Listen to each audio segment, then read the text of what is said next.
Assalāmu ʿalaykum wa raḥmatullāhi wa barakātuh. Dear brothers and sisters, imagine trying to do advanced mathematics with Roman numerals. No zero, no place value, just endless strings of letters. Now imagine the arrival of a system so simple yet so powerful that it transformed mathematics, trade, science, and the future of the world.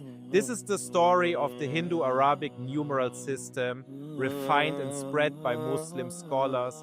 In this episode, we'll see how the concept of zero, positional notation, and the decimal system revolutionized not just the Islamic world, but later Europe and global civilization. Long before Europe embraced the numbers we use today, mathematicians in India had developed a revolutionary system of counting. This was no ordinary method. It was a decimal system based on place value, and it included a concept that would transform human thought forever: zero. Zero was not merely a symbol for emptiness, it was a mathematical innovation, a placeholder that allowed numbers to occupy positions with meaning. A 2 in the hundreds place meant 200, a 2 in the tens place meant 20, a 2 in the units place meant 2. With zero, calculations could finally be structured, precise, and scalable, something impossible with older numeral systems like Roman numerals. In the early 9th century, this knowledge found its way to Baghdad, the heart of the Abbasid Caliphate, under the reign of Caliph al-Ma'mun. Baghdad was a thriving center of culture, trade, and scholarship, and at its core stood the House of Wisdom, Bayt al-Hikmah, a place far beyond the library. Scholars of diverse backgrounds, Muslim, Christian, Jewish, Persian, and Indian, worked together to translate, study, and improve upon the wisdom of earlier civilizations. It was in this extraordinary environment that Muhammad ibn Musa al-Khwarizmi embraced the Indian numeral system and refined it for practical use. In his book On the Calculation with Hindu Numerals, al-Khwarizmi carefully explained how to use the digits 0 through 9 in a positional decimal system. Before this, calculations in Europe relied on Roman numerals, where arithmetic was cumbersome and prone to error. Multiplying XXIV, which is 24, by LIII, which is 53, for example, was a complex and tedious task. With the Hindu-Arabic numerals, the same problem, 24 multiplied by 53, became straightforward. Suddenly, merchants could calculate profits, engineers could measure land accurately, and astronomers could tabulate planetary positions with far greater efficiency. Al-Khwarizmi's work was systematic. He did not merely present a new way of writing numbers, he showed step-by-step procedures for every arithmetic operation: addition, subtraction, multiplication, division. Each could be performed using logical rules, eliminating guesswork. This step-by-step approach was not just practical, it was foundational, planting the seeds for what we now call algorithms. In fact, when his works were translated into Latin, his name became algorismus, giving rise to the modern term algorithm. Every time we run a program, search the web, or unlock a phone, we are using a concept that traces directly back to Al-Khwarizmi. The decimal system's impact went far beyond arithmetic. It enabled complex calculations in astronomy, allowing scholars to accurately chart planetary movements, calculate prayer times, and determine the Qibla direction.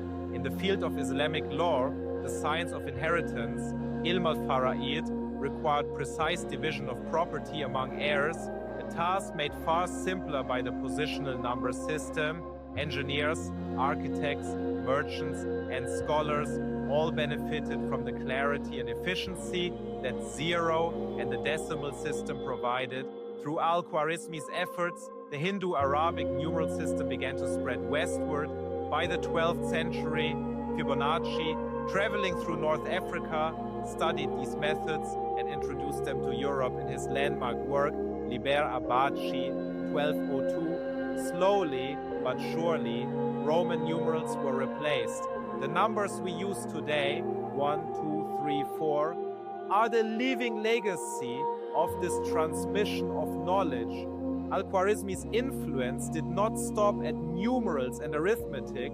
His step-by-step methodology was highly practical, yet it contained the seeds of abstraction, just as his earlier work in algebra provided universal methods for solving equations. His treatment of numbers offered universal tools for solving problems.